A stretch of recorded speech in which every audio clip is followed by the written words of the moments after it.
نحمدہ ونصلی ونسلم علی رسولہ النبی الکریم۔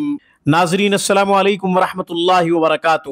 آج میں جسمانی درد سے نجات کے لیے، چھٹکارا حاصل کرنے کے لیے ایک خوبصورت قرآنی عمل بتاؤں گا۔ انشاءاللہ اس کی برکت سے جسم کے جس بھی حصے میں درد ہوگا وہ درد ختم ہو جائے گا، وہ تکلیف چاہتی رہے گی، وہ دکھ انشاءاللہ ختم ہو جائے گا قرآنی عمل کی برکت سے۔ اللہ تعالیٰ نے قرآن کو مبارک بنایا ہے اور قرآن میں برکتیں ہی برکتیں ہیں، بشرط یہ کہ یقین کے ساتھ کوئی برکات حاصل کرنا چاہے تو اللہ تعالیٰ برکات کو ضرور نازل کرتا ہے۔ یہ نہ صرف جسمانی دکھ، درد، تکلیف کا ازالہ کرتا ہے بلکہ یہ اندرونی باطنی بیماریوں کا بھی قلع کما کرتا ہے۔ وہ عمل کیا ہے آگے چل کے بتاتا ہوں اور اس کی تعداد بھی بتاتا ہوں انشاءاللہ۔ ہمیشہ کی طرح درخواست کروں گا کہ آپ خود بھی قرآن کریم پڑھیں، اپنے بچوں کو بھی صحیح حروف کے ساتھ قرآن پڑھائیں۔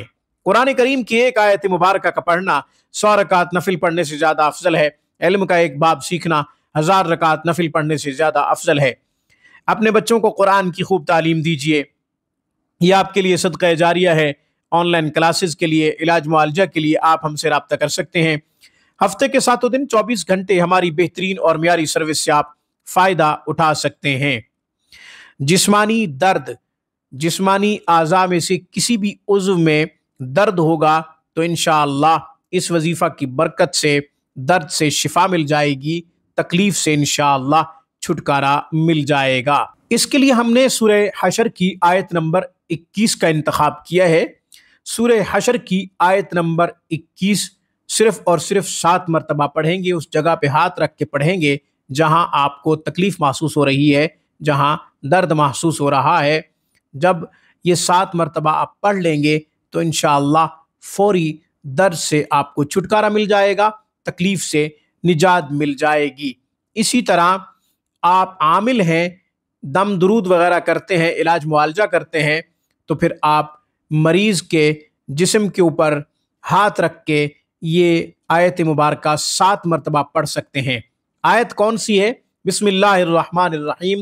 لو انزلنا هذا القرآن على جبل لرأيته خاشعا متصدعا من خشية الله وتلك الامثال نضربها للناس لعلهم يتفكرون۔ آیت نمبر 21 سورہ حشر۔ غیر محرم کے لیے یہ وظیفہ نہیں کیا جا سکتا۔ اگر خواتین ہیں تو یہ وظیفہ وہ خود کریں گی یا پھر کسی خاتون سے یہ وظیفہ دم کروائیں گی۔ عامل کسی غیر محرم کے اوپر یہ آیت مبارکہ پڑھ کے دم نہیں کر سکتا، حرام ہے، ہم اس کی اجازت نہیں دیتے اور نہ ہی اسلام اس کی اجازت دیتا ہے۔